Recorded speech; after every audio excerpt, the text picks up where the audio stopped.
बिस्मिल्लाहिर्रहमानिर्रहीम। अस्सलाम वालेकुम। जैसा कि आज हम पढ़ेंगे कॉन्स्टिट्यूशन ऑफ पाकिस्तान 1956। तो सबसे पहले हम इसका हिस्टोरिकल बैकग्राउंड देख लेते हैं। At midnight on 14 August 1947 Pakistan got independence from britishers. 14 अगस्त 1947 को पाकिस्तान ने इंडियन इंडिपेंडेंस एक्ट के सेक्शन 10 के मुताबिक ब्रिटिशर्स से आज़ादी हासिल की। Prime objective of creation of Pakistan was to provide people their constitutional rights, but Pakistan unable to provide proper constitution to its people and government. Pakistan बनने का जो प्राइम ऑब्जेक्टिव था वो ये था कि अपने लोगों को कॉन्स्टिट्यूशनल राइट्स प्रोवाइड कर सके, लेकिन पाकिस्तान अपनी क्रिएशन के बाद प्रोवाइड करने से कासिर रहा। Indian act 1935 was adopted with certain adoptions to run the affairs of the country. Starting में इंडियन एक्ट 1935 को पाकिस्तानी गवर्नमेंट ने इंटरिम कॉन्स्टिट्यूशन के तौर पर अडॉप्ट कर लिया विद नेसेसरी अडॉप्शंस, जो ज़रूरी थी एक इस्लामी मुल्क के लिए। फिर उसके बाद हमारे पास आ जाती है first constituent assembly. According to Independence Act 1947, a Constituent Assembly of Pakistan was formed for the purpose of framing the Constitution of Pakistan. Indian independence act 1947 के मुताबिक कंस्टिट्यूएंट असेंबली बनाई गई पाकिस्तान की, जिसका मकसद सिर्फ़ और सिर्फ पाकिस्तान के लिए आइन को तश्कील करना था। But it was failed to constitute a constitution in 9 year. लेकिन ये असेंबली 9 साल तक पाकिस्तान को कोई कानून नहीं दे सकी, कोई कॉन्स्टिट्यूशन नहीं दे सकी। In spite of all hurdles and difficulties when the first constituent assembly had nearly to finalise its task of framing constitution, जब वो आखिरकार अपना मकसद पूरा करने वाली थी, एक पाकिस्तान को कॉन्स्टिट्यूशन प्रोवाइड करने वाली थी, it was dissolved on 24 October 1954 by Ghulam Mohammad Ali. इससे पहले कि वो पाकिस्तान को एक आइन प्रोवाइड करती, उसको 24 अक्टूबर 1954 को गुलाम मोहम्मद अली ने उस असेंबली को ही डिज़ोल्व कर दिया। उसके बाद मौलवी तमीज़ुद्दीन ने हाई कोर्ट में केस भी करा था इसके ख़िलाफ़, और वो हाई कोर्ट में जीत गए थे, सिंध हाई कोर्ट में। लेकिन फिर जब वही केस सुप्रीम कोर्ट में गया तो फिर सुप्रीम कोर्ट ने उनके ख़िलाफ़ फ़ैसला दे दिया था। उसके बाद हमारे पास आ जाती है objective resolution. In March 1949 constituent assembly passed objective resolution in a way to define the main characteristics of future constitution of Pakistan. यहाँ पर बहुत से लोग कंफ्यूज हो जाते हैं कि ऑब्जेक्टिव रेजोल्यूशन हमारा पहला कॉन्स्टिट्यूशन था, ऐसा बिल्कुल भी नहीं है। और ऑब्जेक्टिव रेजोल्यूशन के अगर हम वर्ड के ही मायने में जाते हैं तो ये है करारदाद मकासद। इसमें यह बताया गया था कि पाकिस्तान का जो आने वाला आइन है वो किन चीज़ों पर बेस करेगा, उसमें क्या चीज़ें होनी चाहिए, क्या चीज़ें नहीं होनी चाहिए।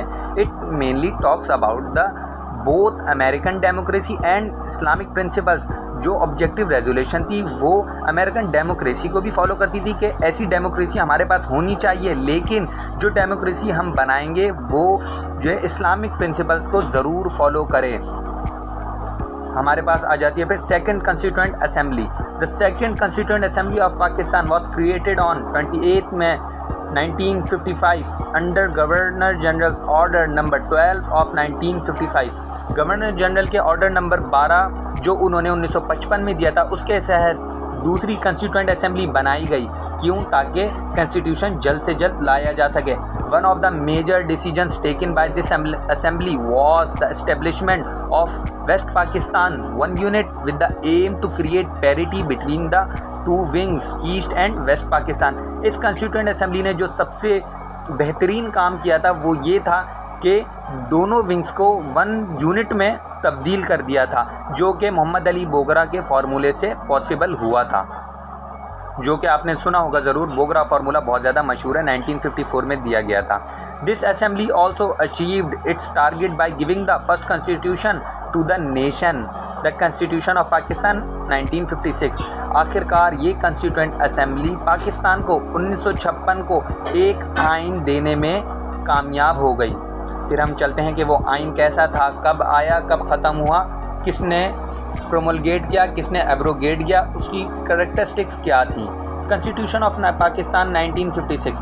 Finally after the struggle of 9 years Pakistan got its first indigenous constitution on 23 March 1956 which is given by Sikandar Mirza. आखिरकार काफ़ी जद्दोजहद के बाद, काफ़ी मुश्किलात के बाद आखिरकार 9 साल बाद पाकिस्तान को पहला आइन 23 मार्च 1956 को मिल गया और वो प्रमलगेट करवाया था सिकंदर मिर्ज़ा ने। And short lived constitution was abrogated by Sikandar Mirza on 7 October 1958। और ये छोटी सी ज़िंदगी पाने वाला कॉन्स्टिट्यूशन जो 2 साल के अरसे तक पाकिस्तान में रहा, आखिरकार सिकंदर मिर्ज़ा ने ही 7 अक्टूबर 1958 में एब्रोगेट कर दिया और 1958 में पाकिस्तान में पहला मार्शल लॉ लग गया था। अब हम आते हैं इसकी some characteristics of this constitution are mention below. इसकी कुछ कैरेक्टरिस्टिक्स थी कॉन्स्टिट्यूशन की, उनको हम यहाँ पर पढ़ेंगे। पहली कैरेक्टरिस्टिक थी Islamic Republic. In this constitution Pakistan got the name of Islamic Republic of Pakistan. इस कॉन्स्टिट्यूशन में पाकिस्तान को इस्लामिक रिपब्लिक करार दे दिया गया था और बहुत से provisions, certain provisions were added in it to elaborate the idea behind this name. और इस कॉन्स्टिट्यूशन में बहुत सारे ऐसे प्रोविजंस ऐड किए गए थे जिससे इस नाम का मकसद जाहिर हो सके। For example, for instance, only a Muslim to qualify to be elected as president and prime minister. सिर्फ मुसलमान ही प्राइम मिनिस्टर बन सकता है और प्रेजिडेंट बन सकता है। No law should be passed which was repugnant to Islam. मुल्क में कोई भी ऐसा कानून पास नहीं हो सकता जो इस्लाम के खिलाफ हो, होली कुरान के खिलाफ हो, सुन्नत के खिलाफ हो। दूसरा हमारे पास आ जाती है characteristics written constitution. This constitution it seem to be one of the lengthiest constitution. इसको दुनिया के लंबे तरीन कॉन्स्टिट्यूशंस में से एक कॉन्स्टिट्यूशन कहा जाता है। उसकी वजह ये थी, इसमें 234 आर्टिकल्स थे जो 13 पार्ट्स और 6 शेड्यूल्स में डिस्ट्रीब्यूट हुए हुए थे। And administrative part was copied from government India act 1935। और इस कॉन्स्टिट्यूशन में हमने जो गवर्नमेंट इंडिया एक्ट का एडमिनिस्ट्रेटिव पार्ट जो था, जिसमें उन्होंने सब कुछ डिफाइन किया हुआ था कि एडमिनिस्ट्रेशन कैसे चलेगी, वो हमने इसमें कॉपी पेस्ट कर लिया था वैसे ही एडमिनिस्ट्रेशन चलाने के लिए।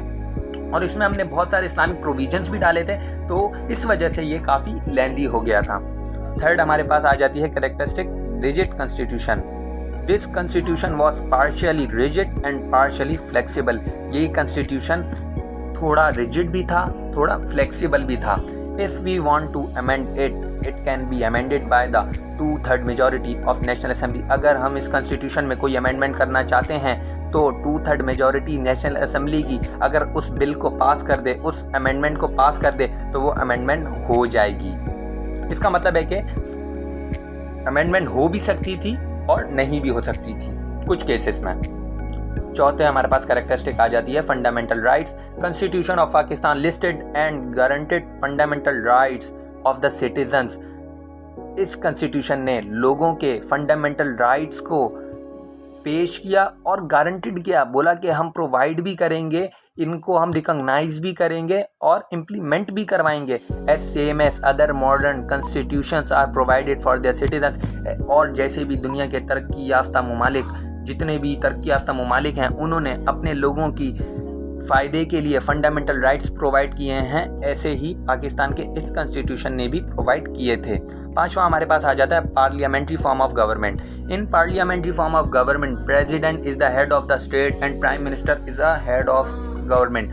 पार्लियामेंट्री फॉर्म ऑफ गवर्नमेंट में क्या होता है कि president head of the state होता है और prime minister head of the government होता है। लेकिन अब ये सवाल पैदा होता है कि पावरफुल कौन है? पावरफुल हमेशा वो ही होगा जो गवर्नमेंट फॉर्म करेगा। और पार्लियामेंट्री फॉर्म ऑफ गवर्नमेंट में प्राइम मिनिस्टर अपनी काबीना बनाता है, अपनी कैबिनेट बनाता है, तो बिल्कुल वो ही ज़्यादा पावरफुल है। Number 6 federal system. Power was divided among centre and provinces. Power centre वफाक के पास और प्रोविंसेस के पास, दोनों के पास दे दी गई थी, दोनों को प्रोवाइड कर दी गई थी। But centre have certain power bye विर्चू of it government might be converted into a virtual unitary government. लेकिन सेंटर के पास कुछ ऐसी पावर्स थी कि वो जिन्हें इस्तेमाल करके इस गवर्नमेंट को यूनिटरी गवर्नमेंट बना सकता था। ऑटोनॉमी की बात करें हम, हमारी 7वीं कैरेक्टरिस्टिक है, in this constitution provinces doesn't have power for legislation. इस कॉन्स्टिट्यूशन के मुताबिक प्रोविंसेस के पास लेजिस्लेशन का कोई इख्तियार नहीं था। So this fact greatly curtailed autonomy of provinces. यही हकीकत प्रोविंसेस की ऑटोनॉमी जो पावर है उसको यहाँ से कर्टेंड कर देता है, रिमूव कर देता है, बिल्कुल जाहिर कर देता है। 8वीं हमारे पास कैरेक्टरिस्टिक आ जाती है स्ट्रक्चर। स्ट्रक्चर क्या था इसका? इन structure it was fundamentally British. वैसे स्ट्रक्चर में ये ज़ाहिरी तौर पर ब्रिटिश था। मेन तौर पर it adopted parliamentary system of government but it adopted presidential system of government too. उसने बोला कि पार्लियामेंट्री फॉर्म ऑफ गवर्नमेंट तो हमने ब्रिटिशर से ही कॉपी करा, लेकिन इन्होंने प्रेसिडेंशियल सिस्टम ऑफ गवर्नमेंट भी कॉपी करा। जैसा कि generally they accepted judicial supremacy of American type in the place of parliamentary sovereignty of British type. हमने जो अमेरिकन जुडिशियल सुप्रीमेसी थी उसको एक्सेप्ट करा। ऐसा नहीं करा कि जैसे ब्रिटिश में पार्लियामेंट की सोवरेनिटी होती है जुडिशियल सिस्टम के ऊपर, लेकिन हमारे पास ऐसा नहीं है। हमारे पास 9वीं कैरेक्टरिस्टिक आ जाती है direct election. The constitution adopted adult franchise without any qualification of property and education. इस कॉन्स्टिट्यूशन के मुताबिक अगर कोई वोट देना चाहता है तो उसको किसी तालीम की ज़रूरत नहीं है, कोई प्रॉपर्टी का मालिक होना ज़रूरी नहीं है, कोई लैंडलॉर्ड होना कोई ज़रूरी नहीं है, सिर्फ वो 21 साल का होना चाहिए। It was good step because at that time 85% of Pakistan population was illiterate।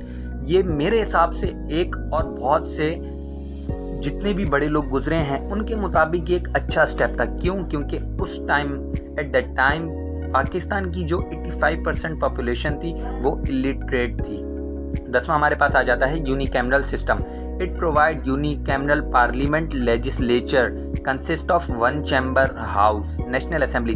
उस टाइम पे सिर्फ यूनिकैमरल सिस्टम इंट्रोड्यूस करवाया गया कि भाई वफाक में सिर्फ एक हाउस होगा, पार्लियामेंट में एक हाउस होगा। Both wings are given equal representation in that house. National assembly में दोनों विंग्स को इक्वल रिप्रेजेंटेशन दी गई। 150 सीट्स वेस्ट विंग को, 150 ईस्ट विंग को, और 10 सीट्स इसमें वुमेन्स की भी रखी गई थी।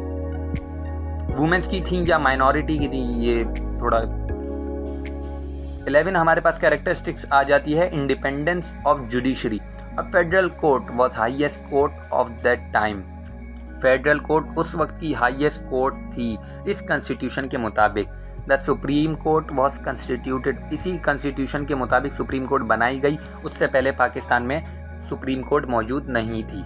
Supreme court and high courts were given power to declare any law null and void which was ultra vires to the constitution of Pakistan. Supreme court और हाई कोर्ट के पास ये पावर थी कि वो किसी भी लॉ को नल करार दे सकते हैं, वाइड करार दे सकते हैं जो अल्ट्रा वायरस हो। इसके कॉन्स्टिट्यूशन के अल्ट्रा वायरस हम कहते हैं, अल्ट्रा वायरस मीन्स कि अगर कोई बंदा जिसकी वो पावर ना हो और वो काम करे, तो अगर कोई भी ऐसा बंदा, कोई इदारा ऐसा काम करे जो कॉन्स्टिट्यूशन की तरफ से उसे पावर नहीं दी गई, तो सुप्रीम कोर्ट या हाई कोर्ट उसके खिलाफ एक्शन ले सकती थी। जज़ाकल्लाह। आज के लिए इतना ही। अगर आपको कोई चीज़ समझ ना आई हो तो कमेंट में आप बिल्कुल पूछ सकते हैं, और सपोर्ट करते रहिए, सब्सक्राइब ज़रूर कीजिए।